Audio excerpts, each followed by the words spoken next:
What's up, everyone? Welcome back to another episode of The Real Hero Show. Nick here, joined with a special guest, our buddy Austin here. And we just got back from seeing an early 2-week preview of Shang-Chi, Marvel's newest superhero that gets introduced in technically 2 weeks. But we were lucky enough to see it. First come, first serve on something that Regal was doing with their cinemas. In an IMAX, so we hopped on it early, I think yesterday morning, and we're fortunate enough to see it. And we're just here to talk about a non-spoiler review because there's an embargo that does get released on Monday. But of course, we're going to be waiting for Corey to see it when it eventually comes out. That way we'll do a full in-depth review on the movie. But for now, Austin and I, we're just going to talk about what we thought from the different aspects of the movie. This will be completely spoiler-free, so feel free to continue listening on and just kind of hear what we have to say.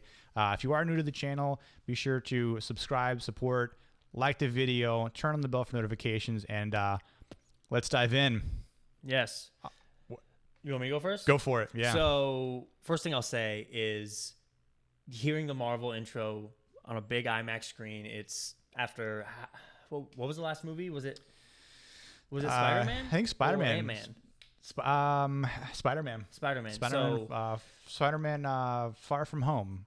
Far From Home. Yeah. So first time, hearing the Marvel, that Marvel theme song in theaters was just awesome. Agreed. To start, but man, I was really blown away with everything from start to finish. I mean, Same. This is something that, which we spoke about earlier. It's something that is very different than what we've seen in the past, but very. something that kind of seems, similar. Yeah. When it comes to like a superhero origin, but it was like refreshing. It took, I think, I don't want to say hype of Marvel movies, going forward, but the level of expectation, because Agreed. There was a lot of stuff. I mean, I wish we could talk about right now, just because it was Same. so cool seeing it. But it was a movie that felt familiar yet so different and unique. You really did not know what to expect when the scene started. You know what I mean? Each scene seemed to just be so different and like refreshing, but also very familiar in the sense of, structure and storytelling. But it was awesome. Super rad. That it was. It's it's unfortunate we can't really go in depth yet, but I was captivated from start to finish. I think one of the best things, I know we had talked about it, but the pace of the movie from start to finish was just very well done.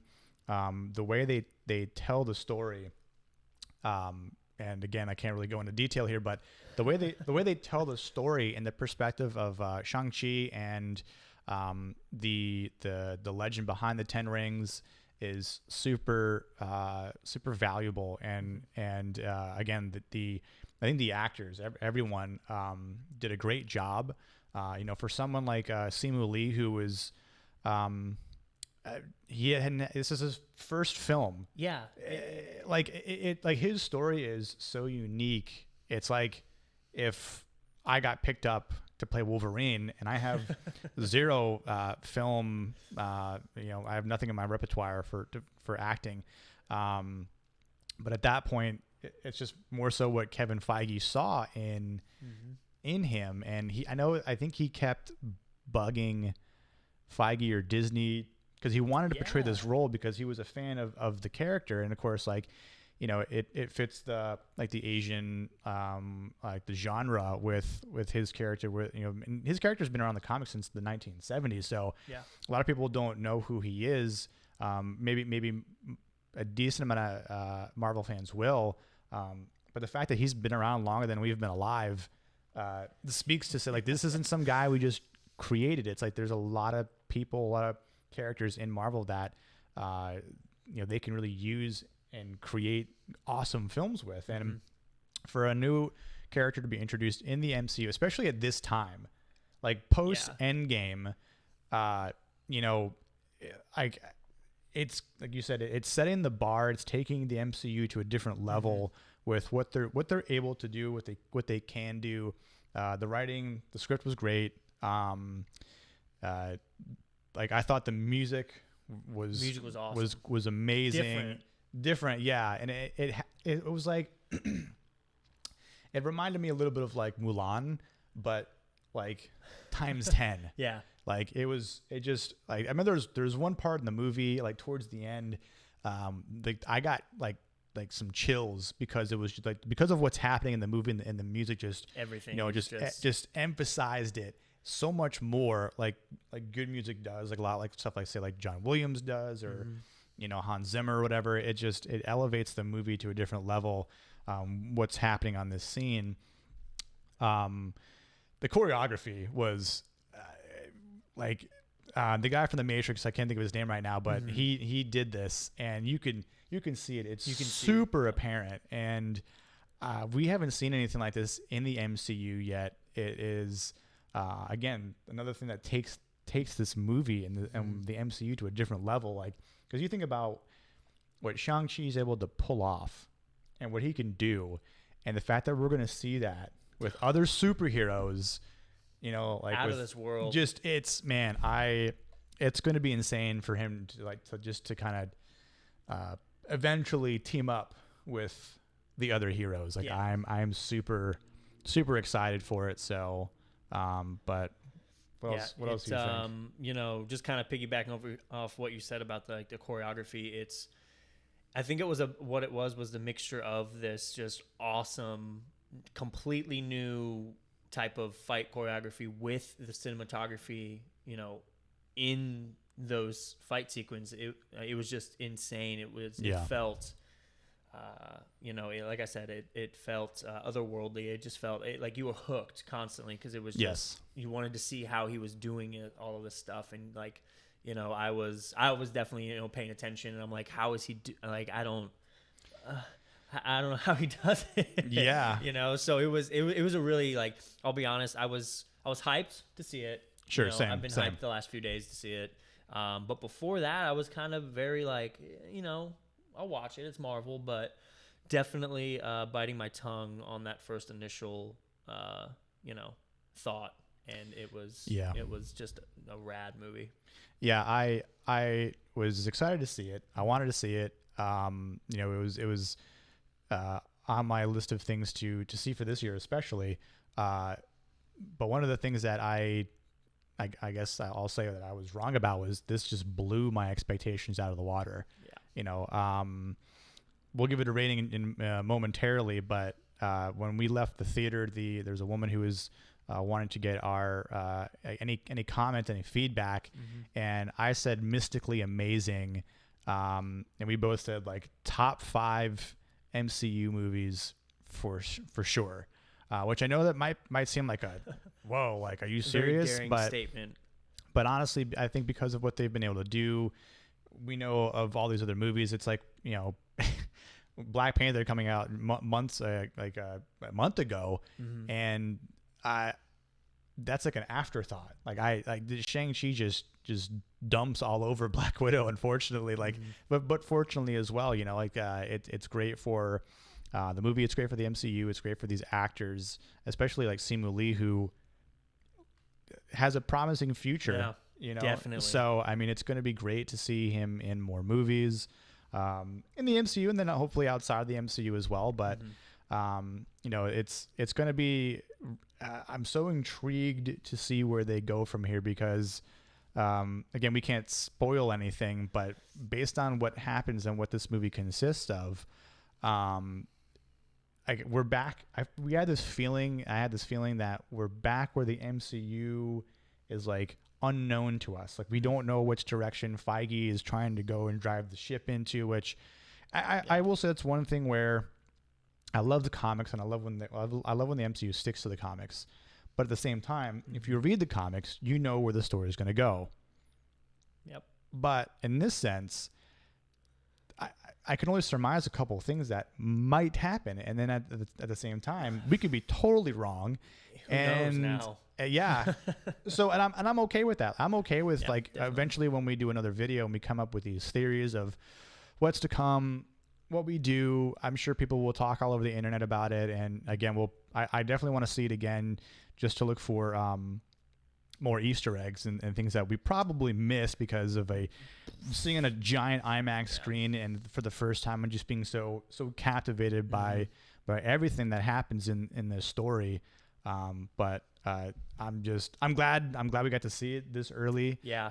It sucks that we can't talk about it freely online, but we're gonna and obviously soon. we don't want to ruin it for our friends either. But this has definitely got a thumbs up from the two of us. I'm sure Corey will do and say the same once he eventually sees it, and we do another full review on it. And I'm excited for everyone else to see it and see what people's comments are, what their thoughts on it as well. I mean, hopefully they have the same feelings that we have, right? Like, I'll be honest. I think they will, because it's so different. But it's just so, like I said, I sound like a broken record saying it a million times. I mean, but hey, it's okay. It's different enough to where it stands out, but it's familiar in the sense where you'll buckle up and you'll be glued to the screen for about 2.5 hours. Yeah, like every other Marvel thing. It's awesome. So. Yeah, absolutely. I mean, we couldn't take our phones in there, of course, but I'd like to think even if I did have my phone in there, or my watch, like I wouldn't have checked it at all, just because of, again, the captivation that this movie had. Whereas like Black Widow, watched it from home, we watched it here, and I was just like, yeah, okay. that was kind of cool. That was funny, David Harbour. And then moved on, and then I forgot what we did after that. But at the same time, it was just this. I'm glad to kind of see new movies and new characters just enhance the feeling of Marvel, because it's been too long, since we've seen a Marvel movie in theaters, and like the first thing I said to him was like, man, it just feels good to be in the theater again and watching a Marvel movie. So we are going to give our ratings right now. He has an interesting rating system that I joke about. So I'm going to let him go first. What do you want to break it down, Austin? So the rating system that I operate off of is what I like to look at as a more detailed, precise rating system, in the sense where I go off of a 1 to 100 scale, because there's just like Metacritic over here. Just being a huge cinephile and someone who like studies films and TV and all of this stuff. True. I look at all types of different things, like as I'm pretending to be a movie critic. Right. But so on this one, just to simplify it, I can give it on a 1 to 10 rating system, just to match with the show, and sure just to be consistent. But I'll give it anywhere from like an 8.8, 8.9, very specific, to I would say about a 9.5 out of 10, because it was just nonstop awesome from start to finish. Yeah, and when I first had the thought of how would I rate this after the movie ended, I immediately thought 9 out of 10. And I think I just remembered, but there are 2 post-credit scenes. One right after the soft credits, and then one at the very, very, very end. So make sure you stay, because both are awesome and important, and equally important. Yeah. So you definitely want to stay after that. But yeah, I would say again, like at least a 9 out of 10, including with the post credit scenes included. So, but. We'd love to say more. We'd love to talk about more about this movie and its whole wholesome awesomeness, but we can't. So that'll probably come out in about 2 weeks. So that'll do it for us. Again, if you're hyped to see us, hyped to see the movie, let us know in the comments. You can ask us questions, which we may or may not answer. Maybe post embargo we can, but until then you're just gonna have to wait and guess. But again, go see it. And again, if you're new to the channel, subscribe, give us a thumbs up for the video, turn on the notifications for all of our future content. And until next time, we'll see you guys in the next video. Peace.